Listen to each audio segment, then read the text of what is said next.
मुझे विपिन बिहारी साहू ये विद्यालय प्रथम बैच अर्थात 1980 रु 1983 मसीहा पर्यंत मुझे अध्ययन करी सौभाग्यवशतः एटी 1990 रु 2018 मसीहा पर्यंत एटी हिंदी शिक्षक रूपे कार्य करी अन्यत्र बदली जाइली।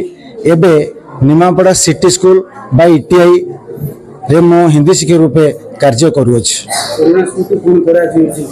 बहुत पुराना स्मृति रही।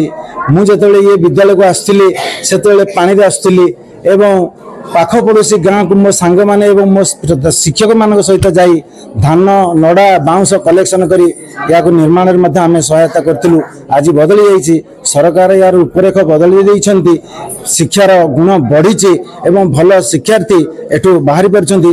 यह ही मोर पुराना स्मृति।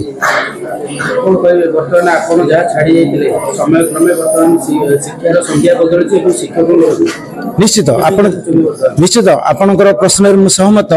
शिक्षकों संज्ञा बदली, शिक्षार्थी पाखे परिवेश बदली, अभिभावक मानकर इच्छा बदली।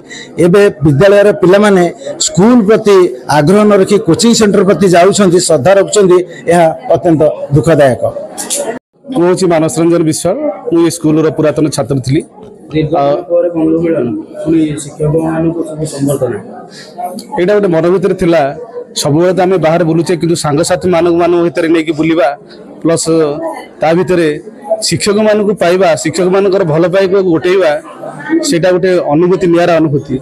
से आम मैंने समस्त सांग मैंने चेष्टा कलु तो ये गोटे बंधु मिलन करने। देखु आजिका समय शिक्षक और छात्र मान भर जो संपर्क अच्छी से दिन को दिन से संपर्क आना तो आमे गोटे बैच एमती बैच समस्ते तो चाहूलु जे शिक्षक आउ छात्र मान मध्य जो संपर्क अच्छी सेटा समस्ते जानतु। आमर जे पूर्व पीढ़ी अच्छा कि आगु जो मैंने आसुंच जो मैंने आसवे से भी अनुभव करूँ शिक्षक और छात्र मान भर संपर्क कौन से भल पाइला थिले। आज मु गोटे प्राइवेट कंपनी रे गोटे सीनियर मैनेजर अच्छी तो से शिक्षक भल पाइला थिले मनीष केते ऊपर जाई पारे। एटा तार गोटे ज्वलंत उदाहरण। सर देखु कहवाक गले तो से शिक्षक मान गोटे छात्र मान प्रति गोटे जो भय थिला, छात्र मान शिक्षक मान प्रति जो भय थिला सेटा अभाव आम देखुचु। जहाँफल कि शिक्षक और छात्र मान भर से भक्तिर अभाव आम देखुचु। जहाँफल आम बेले सेफ्टा नाला, आम बेले माड़ खाऊलु, गाड़ी शुणुलु, कार्य जहाँ दि जाऊला आम संपादन करूँ किंतु सेटा आम अभी देखुचु शिक्षक और छात्र मान भर से किसी ना कि गैप रही जाउछि। मु हेली श्री लिंगराज खटई एठार पूर्वतन शिक्षक तथा आईसी प्रधान शिक्षक। मु 2020 मसीह रिटायर्ड कर जाइछि आ मु निमापड़ा रे रहउछि। जहाँ को दिन पाठ पढ़ाउतले एवं जहाँ को छोट छोट थिला बेले देखितले आज दीर्घ दिन पर तांको सहित तांकर बंधु मिलन एवं आपण मानको संबर्धना किपर लागुची कार्यक्रम कोन कहि जहाँ आनंद लगुची ताहा कथारे कहि हबो नै। मु एना कहूली मोर भाषण रे जे ये बोधे ब्लड प्रेशर आमर कमी जीव बिना औषध रे एई भली जदि बंधु मिलन पिला मानक संगे आमे करिवु ताहले हमकु बहुत आनंद मिलिबो।